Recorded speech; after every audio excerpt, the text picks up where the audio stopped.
नमस्कार। कहानियों के कलरव में आप सबका स्वागत है। आज की कहानी का शीर्षक है शमशान। कहानीकार हैं मन्नू भंडारी। कहानी शुरू करने से पहले मेरा आप सबसे विनम्र निवेदन है, यदि मेरे द्वारा सुनाई गई कहानियाँ आप सबको पसंद आती हों तो कृपया मेरे चैनल को सब्सक्राइब करें। तो चलिए शुरू करते हैं कहानी। रात के 10 बजे होंगे। शमशान के एक ओर डोम ने बेफिक्री से खाट बिछाते हुए कबीर के दोहे की ऊंची तान छेड़ दी। जय घट प्रेम न संचरे, सोई घट जान मसान। शमशान का दिल भर आया। एक सर्द आह भरकर उसने पहलू में खड़ी पहाड़ी से कहा, मैं इंसान को जितना प्यार करता हूँ उतनी ही घृणा उससे पाता हूँ। सभी मनुष्य यही चाहते हैं कि कभी उन्हें मेरा मुंह न देखना पड़े, पर वास्तव में मैं इतना बुरा नहीं हूँ। संसार में जब मनुष्य को एक दिन के लिए भी स्थान नहीं रह जाता, तब मैं उसे अपनी गोद में स्थान देता हूँ। चाहे कोई अमीर हो या गरीब, वृद्ध हो या बालक, मैं सबको समान दृष्टि से देखता हूँ। पर इससे होता क्या है? मेरे पास वह प्रेम नहीं जो मनुष्य की सबसे बड़ी निधि है। मेरे दिल में मोहब्बत का वह चिराग रोशन नहीं जिसके बल पर मैं उनके दिल में अपने लिए थोड़ा सा स्थान बना सकता। नहीं जानता खुदा ने मेरे साथ ऐसी बेइंसाफी का सलूक क्यों किया।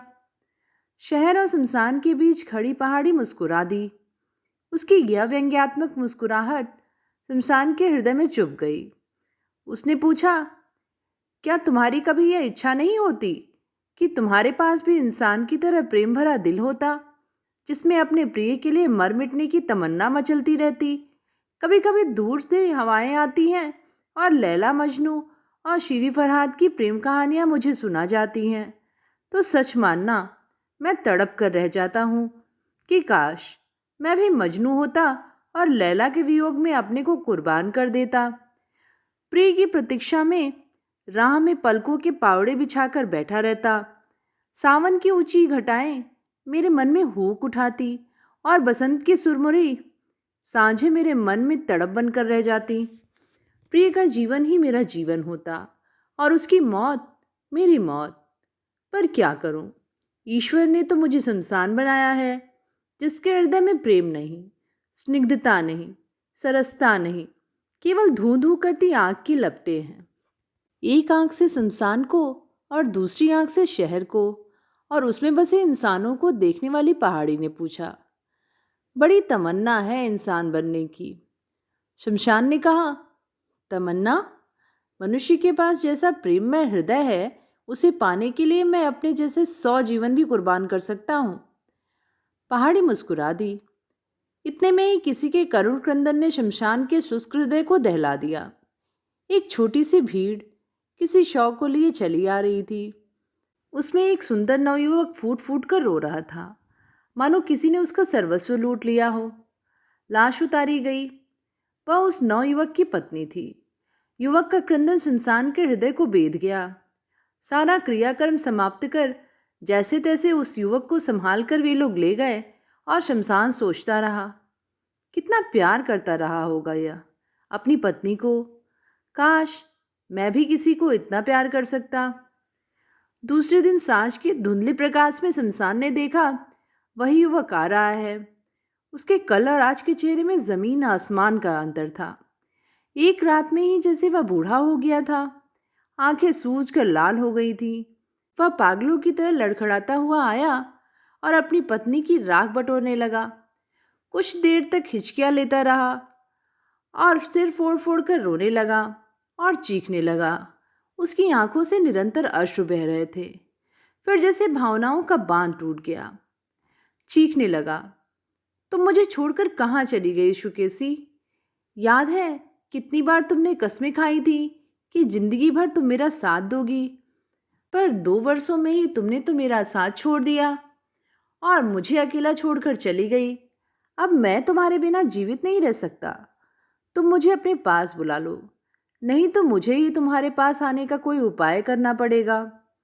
तुम नहीं तो मेरे जीवन का कोई अर्थ नहीं, कोई सार नहीं, कोई रस नहीं। तुम ही तो मेरा जीवन थी, मेरी प्रेरणा थी। अब मैं जीवित रहकर करूँगा भी क्या?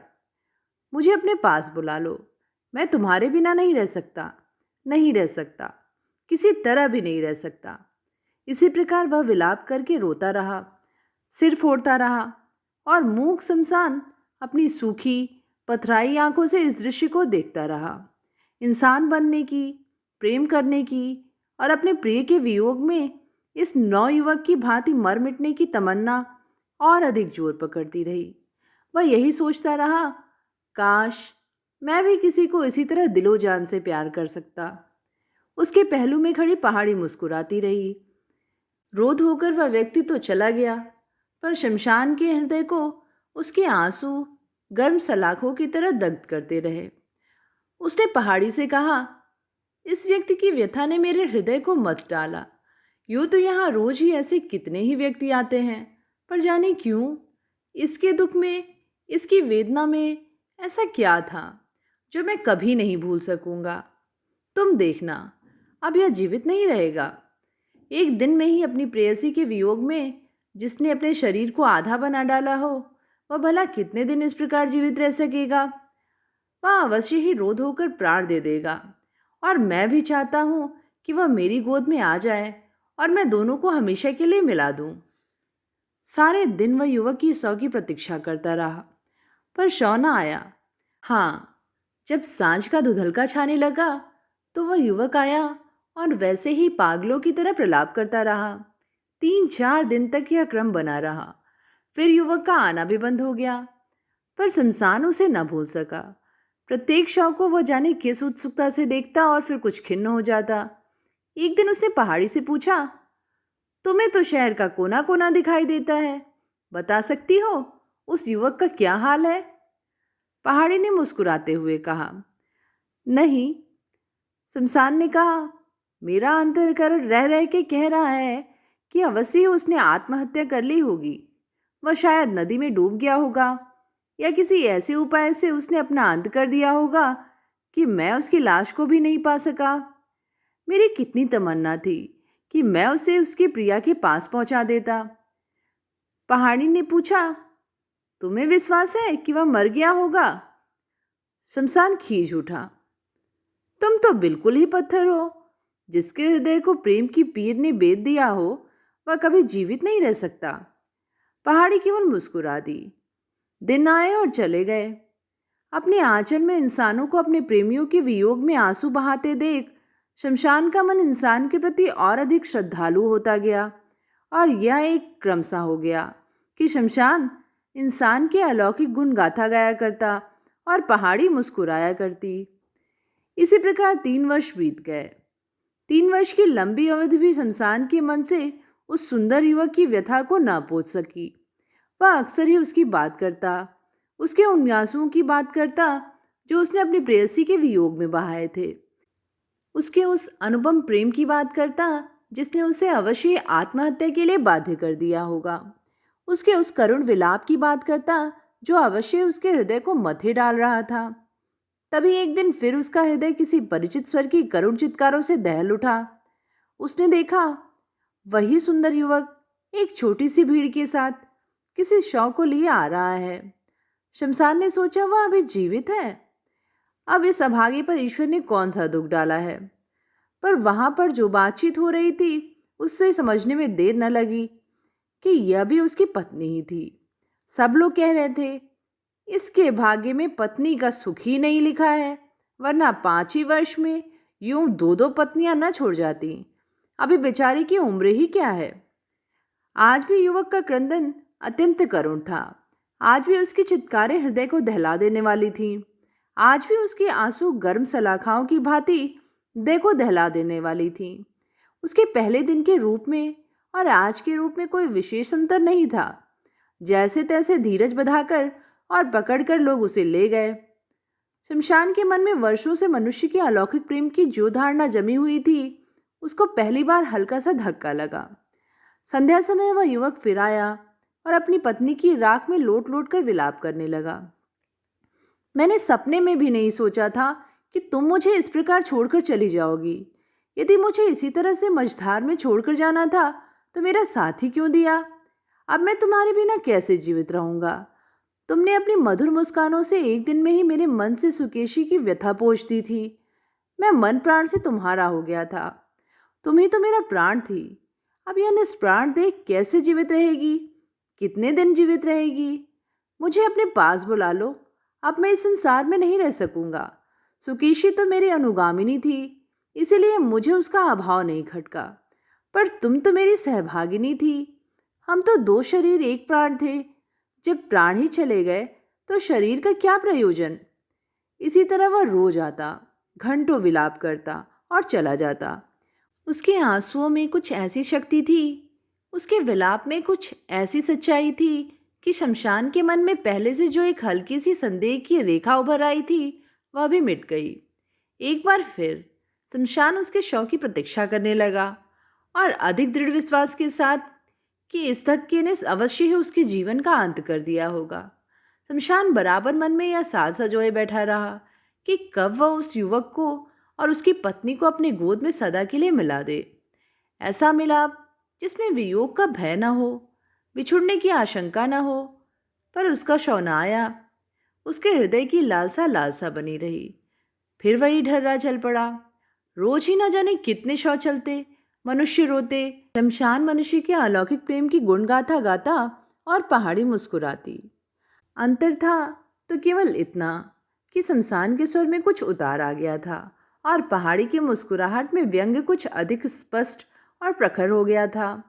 2 वर्ष भी नहीं बीत पाए होंगे कि शमशान के कानों में फिर वही परिचित स्वर सुनाई पड़ा और उसके आश्चर्य का ठिकाना नहीं रहा जब उसने देखा कि वह युवक इस बार अपनी तीसरी पत्नी के शव को जलाने आया है।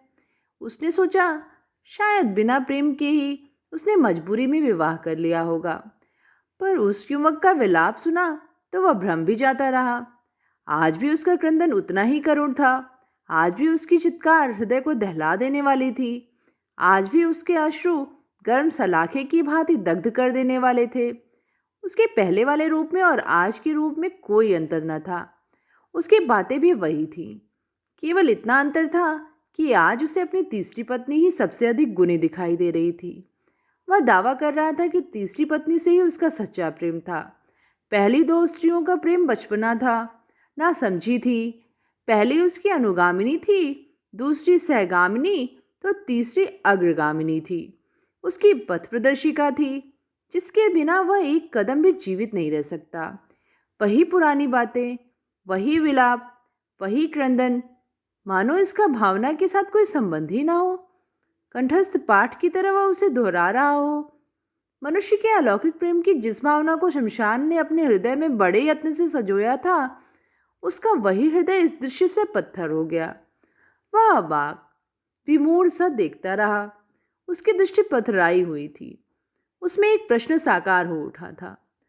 पहाड़ी ने उसकी यह हालत देखी तो तरस खाकर बोली, सचमुच तुम मूर्ख हो। इतना भी नहीं समझते कि जो इंसान प्रेम करता है उसे जीवन भी कम प्यारा नहीं। वह प्रेम की स्मृति, कल्पना और आध्यात्मिक भावना पर ही जिंदा नहीं रहता। जीवन की पूर्णता के लिए वह फिर प्रेम करता है। जीवित रहने की ललक के चलते ही वह हर वियोग झेल लेता है, व्यथा सह लेता है, क्योंकि सबसे अधिक प्रेम तो मनुष्य अपने आप से ही करता है। तो ये थी कहानी शमशान। कहानी आप सबको कैसी लगी नीचे कमेंट में लिख के ज़रूर बताइएगा।